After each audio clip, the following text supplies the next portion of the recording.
بیٹا Hamid showcase میں پڑے زیورات کے ڈبے ترتیب سے رکھنے میں مصروف تھا کہ اس کی سماعت سے ایک نسوانی مگر شفقت بھری آواز ٹکرائی تو اس نے بے اختیار چونک کر دیکھا۔ اس کے سامنے ایک بوڑھی خاتون موجود تھی جس کی عمر 50 سال کے لگ بھگ تھی۔ اس نے معمولی سا لباس پہنا ہوا تھا جبکہ اس نے اپنے سر پر سفید رنگ کا دوپٹہ اوڑھا ہوا تھا۔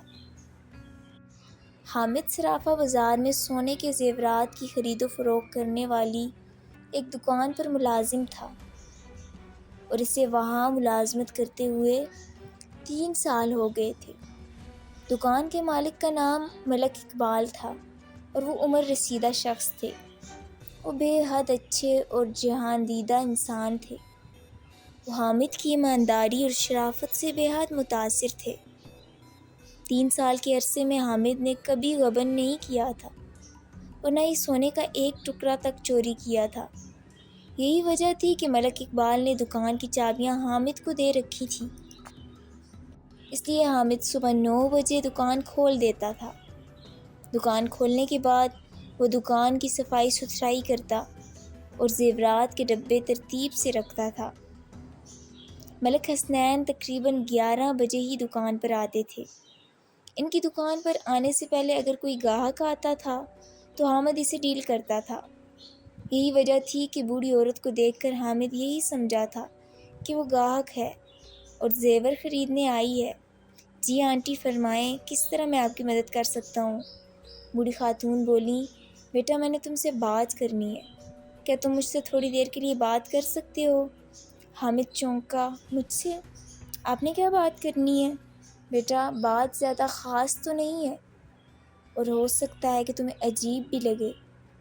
کئی بار سوچا کہ میں تم سے بات کروں لیکن میں آج دل کے ہاتھوں مجبور ہو کر یہاں آ گئی۔ ادھیڑ خاتون نے کہا تو حامد کے چہرے پر حیرت کے تاثرات ابھر آئے۔ تاہم اس نے کہا، جی بولیں، کیا میں یہاں بیٹھ جاؤں؟ بوڑھی ہوں اس لیے کھڑے کھڑے تھک گئی ہوں۔ بوڑھی خاتون نے کرسی کی طرف دیکھتے ہوئے کہا تو حامد نے اس بات میں سر ہلا دیا۔ بوڑھی خاتون کرسی پر بیٹھ گئی۔ حامد تجسس میں پڑ گیا اور بوڑھی خاتون کی طرف متوجہ ہوا کہ وہ اس سے کیا بات کرنا چاہتی ہیں۔ تمہارا نام کیا ہے بیٹا؟ میرا نام حامد ہے۔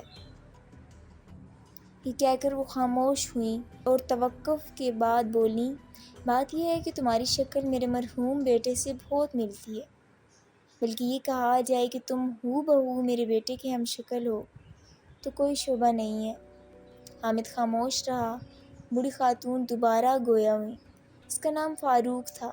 وہ تمہارا ہم عمر ہی تھا لیکن موت نے اسے زیادہ دن زندہ نہیں رہنے دیا۔ وہ میرا اکلوتا بیٹا تھا۔ اس کی موت میرے لیے قیامت سے کم نہیں تھی۔ اتنا کہتے ہی ان کی آواز بھر آ گئی اور ان کی آنکھوں سے آنسو جاری ہو گئے۔ حامد کے دل میں بھی دکھ ایک ٹھیس اٹھی۔ مجھے بے حد افسوس ہے آنٹی، حامد نے تسلی آمیز لہجے میں کہا۔ اللہ آپ کو صبر دے، آمین کہتے ہوئے بوڑھی خاتون رومال سے اپنی آنکھیں صاف کرنے لگیں۔ میں تمہاری دکان پر 3-4 مرتبہ آئی تھی، تمہیں دیکھ کر مجھے تسلی ہو جاتی تھی۔ حامد خوش ہو کر بولا، آنٹی آپ مجھے اپنا بیٹا ہی سمجھیں۔ شکریہ بیٹا، انہوں نے چہرے پر زبردستی مسکراہٹ لاتے ہوئے کہا۔ شکریہ کی کوئی بات نہیں ہے آنٹی، حامد نے کہا، اگر آپ کو میری شکل اپنے بیٹے کی طرح لگتی ہے تو آپ مجھے اپنا بیٹا ہی سمجھیں۔ میرے لیے یہ خوشی اور اعزاز کی بات ہوگی کہ آپ مجھے اپنا بیٹا سمجھیں۔ کیا یہ تمہاری اپنی دکان ہے بیٹا؟ نہیں آنٹی، میں یہاں ملازمت کرتا ہوں۔ کتنے سال ہو گئے ہیں تمہیں یہاں کام کرتے ہوئے؟ 3 سال ہو گئے ہیں آنٹی۔ تم کتنے بہن بھائی ہو؟ آنٹی ہم 2 بھائی اور 3 بہنیں ہیں۔ اچھا بیٹا، اب میں چلتی ہوں، اٹھتی ہوئی بولیں، جانے سے پہلے تم سے ایک درخواست کرنا چاہتی ہوں۔ جی فرمائیں، حامد نے کہا۔ بیٹا اگر تمہیں برا نہ لگے تو میں کبھی کبھار تم سے ملنے آ جایا کروں، انہوں نے کہا۔ تم سے ملنے کے بعد میرے بیٹے کی یاد تازہ ہوتی رہے گی۔ ضرور آنٹی، حامد نے خوش اخلاقی کا مظاہرہ کیا۔ شکریہ بیٹا، اب میں چلتی ہوں۔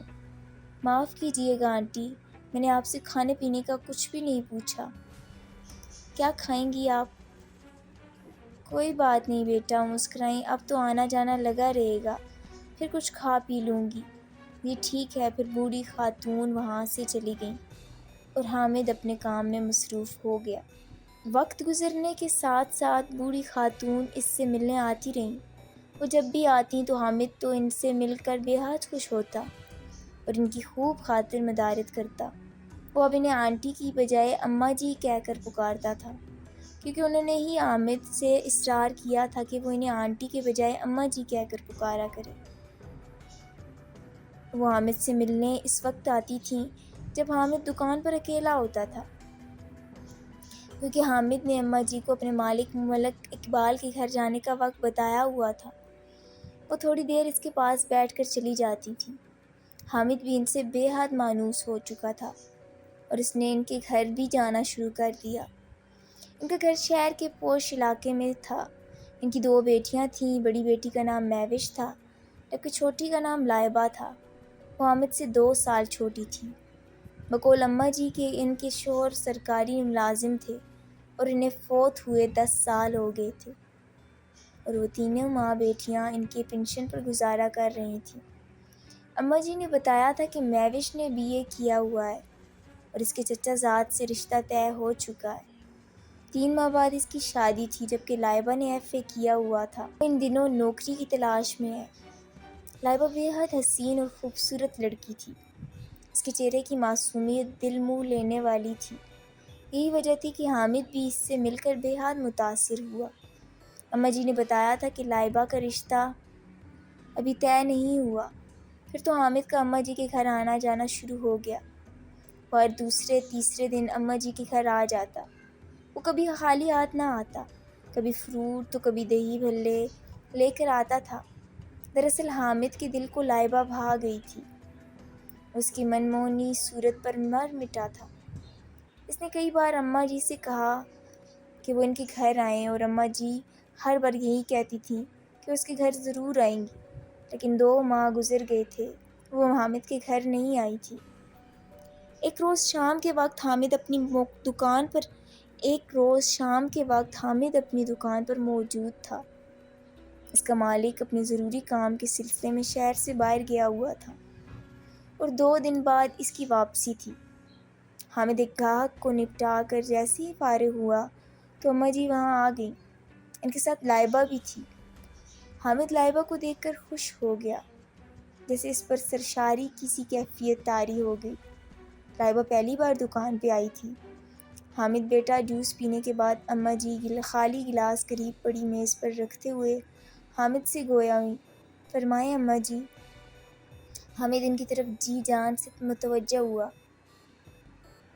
وہ کنکھیوں سے لائبہ کو بھی دیکھ رہی تھیں۔ اس کے حسن کا جادو اس کے سر پر چڑھا ہوا تھا۔ بیٹا تم جانتے ہو کہ 1 ماہ بعد مہوش کی شادی ہے اور ہمیں اس کے لیے زیور بھی پسند کرنا ہے۔ اتنا کہہ کر وہ خاموش ہوئیں۔